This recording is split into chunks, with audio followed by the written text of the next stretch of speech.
السلام علیکم ورحمۃ اللہ وبرکاتہ۔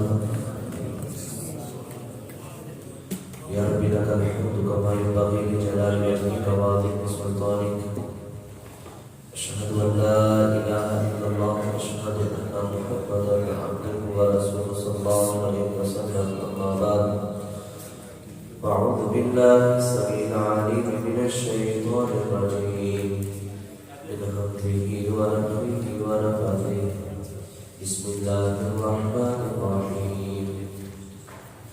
کل کے سبق کے اندر اللہ رب العالمین نے مشرکوں اور یہود و نصارہ کے متعلق بات کو مزید آگے بڑھاتے ہوئے فرمایا کہ وہ ایسی غلط فہمییں لوگوں کے درمیان پیدا کرتے ہیں جس سے لوگ یہ کہیں کہ یہ دین اسلام سچا نہیں ہے۔ وہ اللہ کے نور کو بجھانا چاہتے ہیں اور اللہ اس نور کو مکمل کر کے ہی چھوڑے گا انشاءاللہ۔ اور جس اللہ نے نبیوں کو سچ کے ساتھ بلکہ محمد صلی اللہ علیہ وسلم کی رسالت کو بھیجا ہے، اللہ اس کو پورے ادیان کے اوپر جتنے باطل مذاہب ہیں، اللہ اس دین کو سب ادیان کے اوپر غالب فرمائے گا، اگرچہ مشرکوں کو یہ چیز پسند نہ آئے۔ اور فرمایا تم میں سے بہت زیادہ لوگ علماء ایسے ہیں جو لوگوں کا باطل طریقے سے مال کھاتے ہیں، ان کو یہ کام نہیں کرنا چاہیے اور لوگوں کو سیدھے راستے سے روکتے ہیں۔ سونا اور چاندی لوگ جمع کرتے ہیں اور اللہ کے راستے میں خرچ نہیں کرتے، ان کے لیے دردناک عذاب کی بشارت ہے۔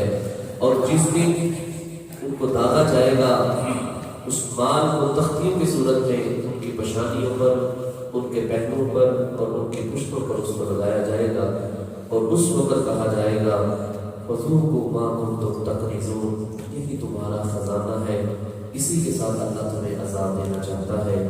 اس وقت انسان بھاگے گا اور وہ مال جو عذاب کی صورت میں ہوگا وہ بول کے اور چیخ چیخ کے کہے گا انا کنزک انا مالک، میں ہی تیرا خزانہ ہوں، میں ہی تیرا مال ہوں۔ دنیا میں مجھ سے بڑی محبت کرتا تھا، آج بھی مجھ سے محبت کر، آج بھی مجھ سے بھاگتا ہے۔ اس لیے اگر کوئی صاحب نصاب ہے اس کو اللہ کے راستے میں زکات ضرور دینی چاہیے، اور ویسے بھی اللہ کے راستے میں اس کو دین رات خرچ کرتے ہی رہنا چاہیے۔ یہ اللہ کا دیا ہوا ہے، اللہ جب چاہے جیسے چاہے اس انسان سے مال کو نکلوا سکتا ہے، لیکن احسن طریقہ یہی ہے کہ ہم اپنی خوشی کے ساتھ اللہ کے راستے میں ضرور خرچ کیا جائے۔ آج کا جو سبق ہے وہ صفحہ نمبر 36 ہے اور آیت نمبر بھی 36 ہے۔ آج کے سبق کے اندر اللہ رب العالمین اس دنیا کائنات کو چلانے کے لحاظ سے اللہ نے دن اور رات مقرر کیے، اسی طرح مہینوں کو منتخب کیا۔ اس کے اندر حرمت والے مہینے بھی ہیں اور حلال مہینے بھی ہیں۔ 4 حرمت والے ہیں کیونکہ عرب والے اپنی مرضی سے اس مہینے کو چاہتے حرمت والا کر دیتے، جس مہینے کو چاہتے حلال کر دیتے۔ یہ حرمت والا نہیں، یہ حلال ہے۔ اور پھر تبوک کے متعلق جو تیاری شروع ہوئی تھی اس حوالے سے چند گزارشات آج کے سبق کے اندر ہم پڑھیں گے۔ اللہ رب العالمین نے ارشاد فرمایا اِنَّا بے شک عدت الشہور، جو تعداد ہے مہینوں کی، عند اللہ کے نزدیک 12 ان کی تعداد 12 ہے قمری مہینوں کی، شہر مہینے، فی کتاب اللہ کی کتاب میں، یوم جس دن سے خلق السماوات والارض، جس دن سے اللہ نے زمین و آسمان کو بنایا ہے، اس دن سے رب العالمین نے مہینوں کی تعداد 12 رکھی ہے۔ 12 مہینوں کی تعداد ہے۔ یوم منہا، ان 12 مہینوں میں سے 4 حرم، 4 مہینے رب العالمین نے حرمت والے رکھے ہیں۔ 4 مہینے حرمت والے ہیں۔ یہ 4 مہینے حرمت والے کون سے ہیں؟ جو بے در پہ آتے ہیں، اکٹھے آتے ہیں۔ ذی القعدہ، ذی الحجہ اور محرم، اور درمیان میں جا کے آتا ہے رجب کا مہینہ۔ یہ 4 حرمت والے مہینے ہیں۔ ان 4 حرمت والے مہینوں کے اندر کوئی کتاب نہیں کیا جائے گا، کوئی لڑائی نہیں کی جائے گی, کسی سے کوئی کچھ انتقام نہیں لیا جائے گا. ہاں اگر پہلے کوئی بدلہ کا معاملہ ہے, کوئی آپ پر حملہ کرتا ہے تو پھر نہیں, پھر ہاتھ لحاظ سے اس کے ساتھ پورا معاملہ کیا جائے گا. یہ 4 غربت والے مہینے, ہمارے قمری مہینوں کی تعداد بھی 12 ہے, اور ہمارے معاشرے کے اندر عمومی طور پر جو یہ مہینے رائج ہوئے ہیں وہ شمسی مہینے زیادہ تر چلتے ہیں. یہ جنوری, فروری اور مارچ, اپریل, یہ جتنے مہینے ہمارے ہاں شریعت کے مطابق 12 مہینے ہیں. ہمارا پہلا مہینہ محرم سے شروع ہوتا ہے. محرم, صفر, ربیع الاول, ربیع الثانی, جمادی الاولیٰ, جمادی الاخری, رجب, شعبان, رمضان, شوال, ذی القعدہ, ذی الحجہ. ذی الحجہ ہمارا آخری اسلامی مہینہ ہے. یہ 3 اکٹھے رکھے ہیں, ایک جا کے درمیان میں رکھا ہے. اس کی وجہ کیا ہے؟ اس کی وجہ یہ ہے کہ ذی القعدہ کو اس لیے حرمت والا رکھا ہے کہ لوگ دور دراز سے سفر کر کے حرم کی طرف آیا کرتے تھے حج کرنے کے لیے. اس وقت ہوائی جہاز تو ہے نہیں تھے کہ دنوں کا سفر بندہ چند گھنٹوں کے اندر طے کر لے. مہینوں کو لگ جاتا تھا سفروں کے اندر ہی. اب یہ تھا کہ نہ ہی وہاں کوئی عزت کی کوئی پاسداری تھی, نہ ہی مال کی حفاظت تھی. جب جس کا دل چاہتا لوٹ مار کر دیتا. اللہ نے ذی القعدہ کو محرم والا اس لیے رکھا کہ لوگ ذی القعدہ کے اندر بیت اللہ کی طرف سفر شروع کر دیں, آنا شروع کر دیں. ذی الحجہ حج کا مہینہ ہے, وہاں پہنچے, اللہ کے جو احکامات اللہ نے سکھلائے ہیں عبادت کرنے کے لحاظ سے اپنی عبادت مکمل کریں. حج کا رکن مکمل کرنے کے بعد پھر اللہ رب العالمین نے محرم کو حرمت والا مہینہ رکھا ہے. جس طرح با حفاظت وہ آئے تھے, عزت کے ساتھ آئے تھے, نہ ان کے اوپر کسی نے حملہ کیا, نہ ان کے مال کو کسی نے لوٹا, اسی طرح با حفاظت عزت کے ساتھ یہ حج کا رکن ادا کرنے کے بعد با حفاظت اپنے گھروں کے اندر چلے جائیں. دوسری بات یہ جو رجب کا مہینہ درمیان میں رکھا ہے, اللہ 4 مہینے اکٹھے بھی کر سکتا تھا, سفر کو بھی مہینہ حرمت والا بنا سکتا تھا, لیکن اس کے اندر توجہ یہ بیان کی جاتی ہے کہ جب حج کر کے لوگ چلے جائیں گے واپس, ان کا دل تو پھر کرے گا حرم کی طرف آنے کو, رستے تو پرامن نہیں ہے. اللہ نے درمیان میں 1 مہینہ اور رکھ دیا. اگر کسی کے دل کے اندر تڑپ پیدا ہو کہ میں نے اللہ کا گھر دیکھنا ہے تو وہ عمرے کی نیت سے رجب کے مہینے کے اندر واپس آ جائے. ہم بھی جب آتے ہیں مکہ سے, مدینہ سے حج عمرہ کر کے, ہمارے اندر دل کے اندر تڑپ زیادہ بڑھ جاتی ہے. جنہوں نے دیکھا ہے ان کے اندر مزید بڑھ جاتی ہے, اور جنہوں نے نہیں دیکھا ان کی بنسبت دیکھنے والوں کے دل کے اندر زیادہ محبت بیٹھ جاتی ہے. وہاں کی رونقیں, وہاں کی عبادت کرنا, وہاں چہل قدمی, یہ طواف, یہ سارے معاملات انسان سے لطف اندوز ہوتا ہے. اللہ سے دعا کیجیے اللہ رب العالمین ہمیں زندگی کے اندر بار بار اپنے گھر کی زیارت نصیب فرما دے. تو فرمایا اربعۃ حرم, ان میں 4 حرمت والے مہینے. نبی اسلام نے حجۃ الوداع کے موقع پر فرمایا لوگوں زمانہ ہو کہ اب اپنی اصل پر آ گیا ہے. مشرکین مکہ نے بڑا اس کے اندر رد و بدل کر رکھا تھا, اپنی مرضی سے کسی کو کوئی حرمت والا مہینہ, کسی کو کوئی, کسی کا کوئی, کسی کا کوئی. اس سال سفر کا ہے, اگلے سال محرم سفر, یہ حرمت والا ہو جائے گا. کبھی کوئی مہینہ, کبھی کوئی مہینہ. نبی اسلام نے صحابہ سے ایک سوال کیا, مجھے یہ بات بتلاؤ یہ مہینہ کون سا ہے؟ سارے صحابہ خاموش, اور ہر ایک کے ذہن کے اندر یہ بات ہے شاید کوئی مہینے کا نام چینج ہونا ہوگا, اس لیے نبی اسلام پوچھا. فرمایا تمہیں پتہ نہیں ہے ذی الحجہ کا مہینہ ہے؟ ہاں جی اللہ کے نبی سے ذی الحجہ کا. اچھا یہ جگہ کون سی ہے؟ سارے خاموش. ذہن کے اندر ایک بات ہے شاید اس جگہ کا نام چینج ہوگا. نبی اسلام فرمایا پتہ نہیں تمہیں مکہ شہر ہے؟ فرمایا ہاں جی مکہ ہے. فرمایا یہ دن کون سا ہے؟ فرمایا چپ کر کے سارے لوگ, شاید بھی نام چینج ہو نہ ہوگا. نبی اسلام فرمایا یوم النحر نہیں ہے, قربانی کا دن نہیں ہے؟ فرمایا ہاں اللہ کے نبی صلی اللہ علیہ وسلم. فرمایا یہ بات یاد رکھو, جس طرح یہ شہر حرمت والا ہے، جس طرح یہ مہینہ حرمت والا ہے، جس طرح آج کا دن یہ حرمت والا ہے، اسی طرح اللہ رب العالمین نے مسلمان کی عزت اور جان کو بھی اللہ نے اسی طرح حرمت والا بنا دیا ہے۔ کوئی کسی کی جان نہیں لے سکتا، کوئی کسی کا مال بھی نہیں لے سکتا۔ تو فرمایا زمانہ گھوم کے اپنی اصل پر آ گیا ہے، اب جو یہاں سے وقت شروع ہو گیا ہے، جو حرمت والے میں نے بتلا دیے وہ حرمت والے ہیں، اور جو حرمت والے نہیں ہیں وہ بھی تمہارے سامنے بیان کرتی ہیں۔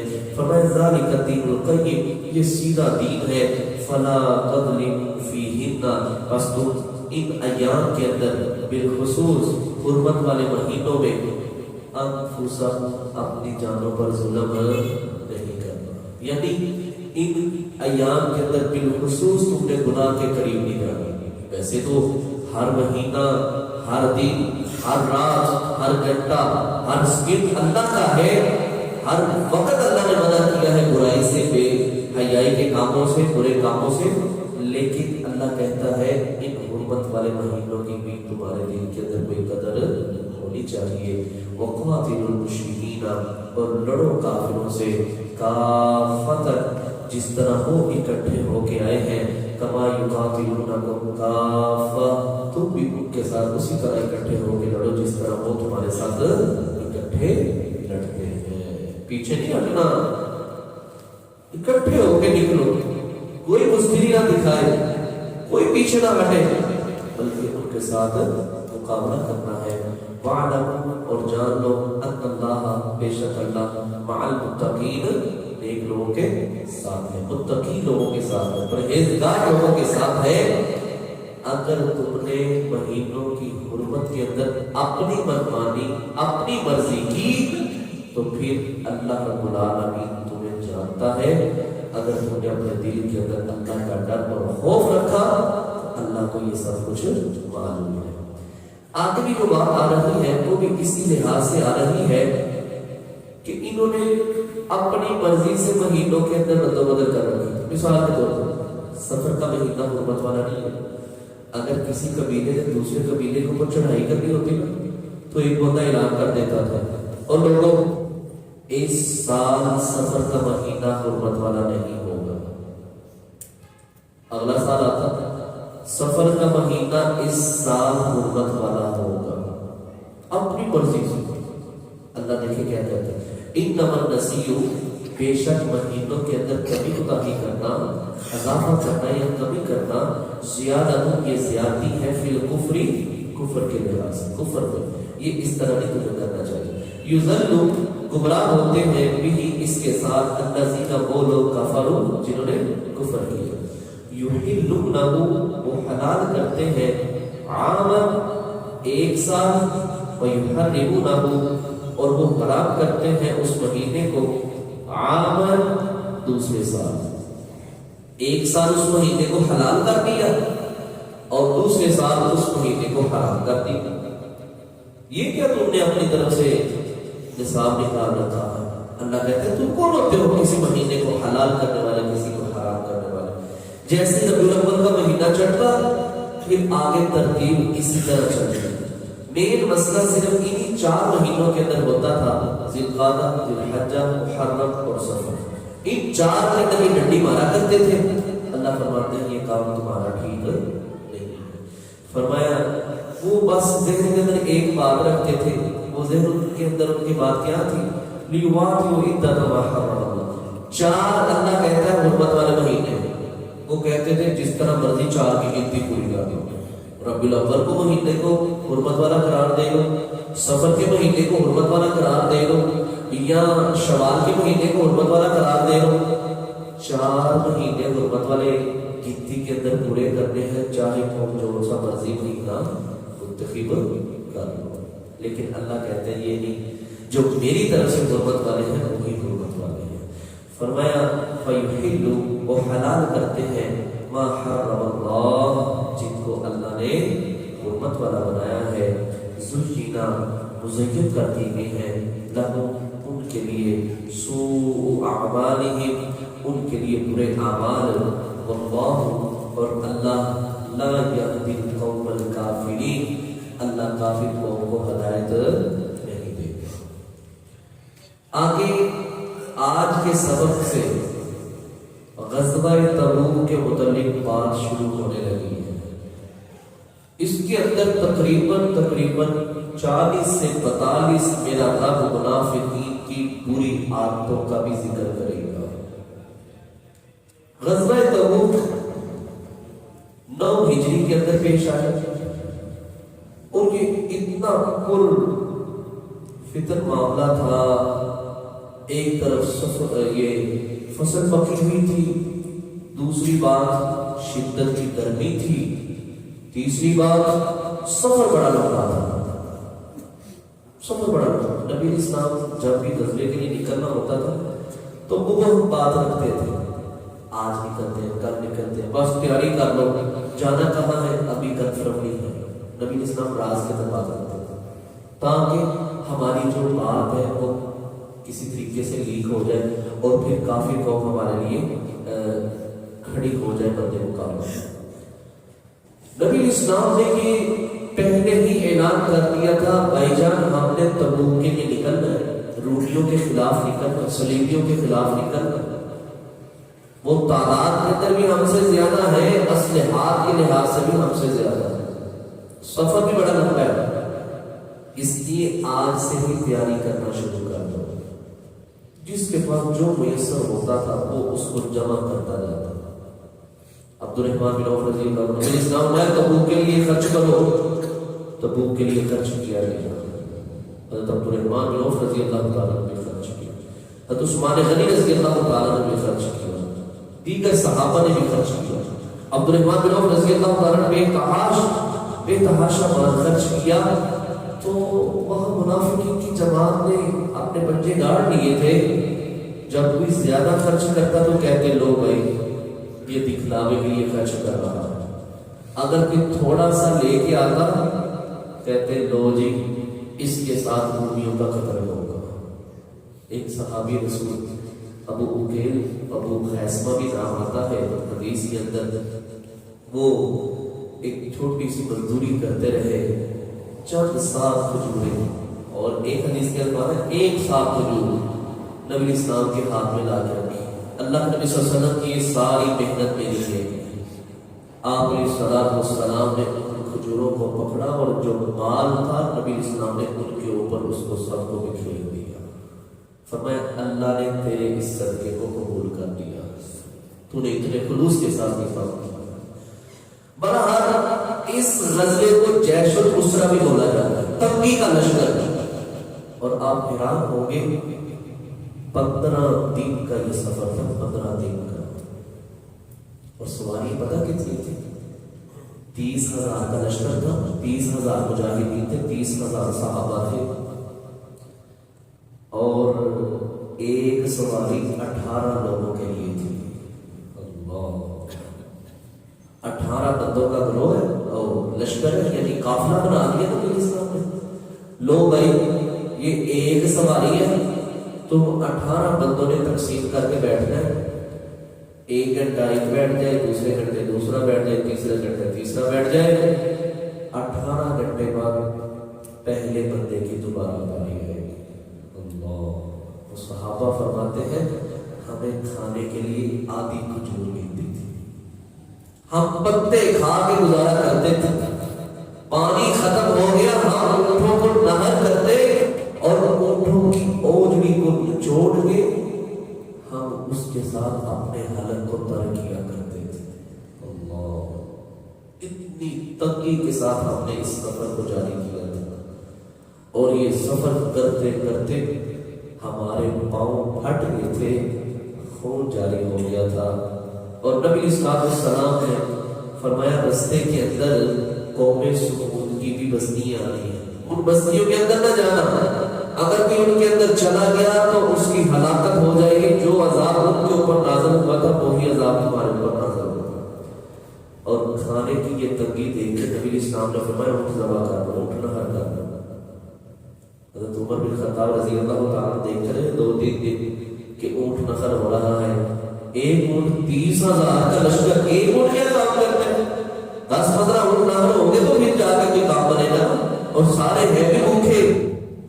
امیر عمر بن خطاب رضی اللہ تعالیٰ عنہ نبی اسلام اگر ایک ایک اٹھ کر کے ذبح کرتے رہے نا تو ہمارے لیے سوال نہیں بچے گی.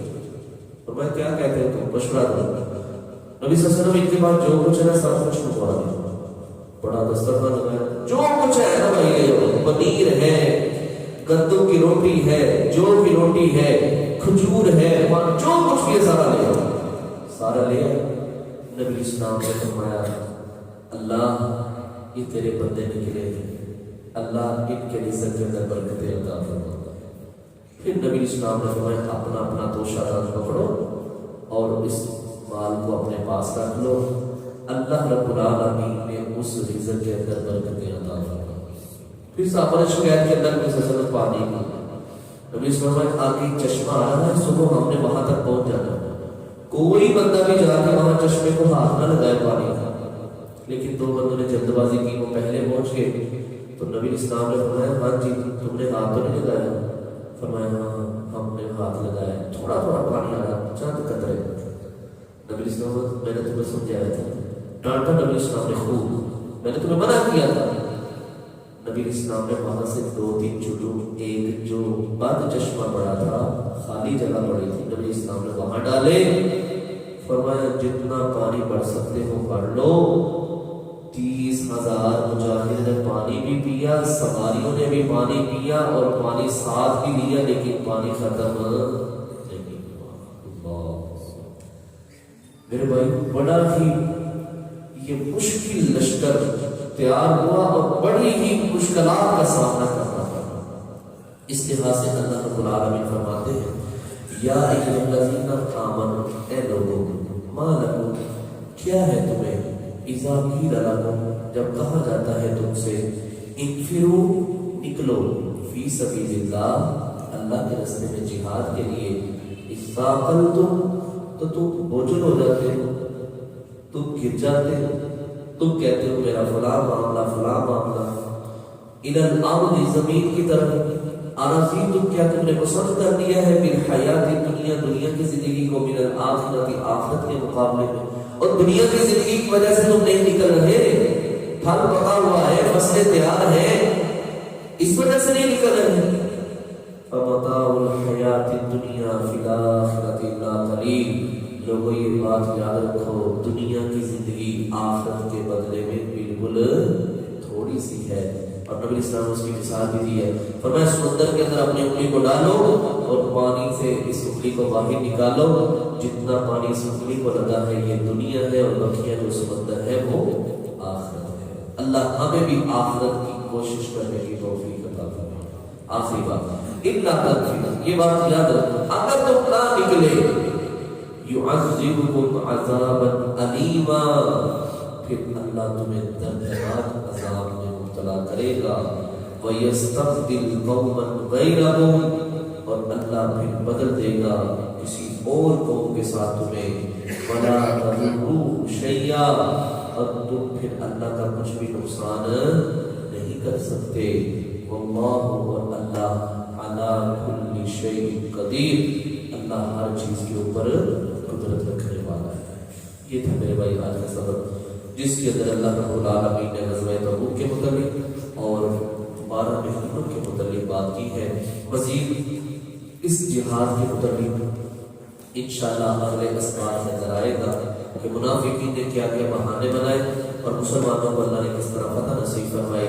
انشاءاللہ اللہ نے توفیق دی تو آئندہ سبق کے اندر بھی اللہ یہی بات بیان کریں گے, وہاں ہم انشاءاللہ اس کو پڑھیں گے.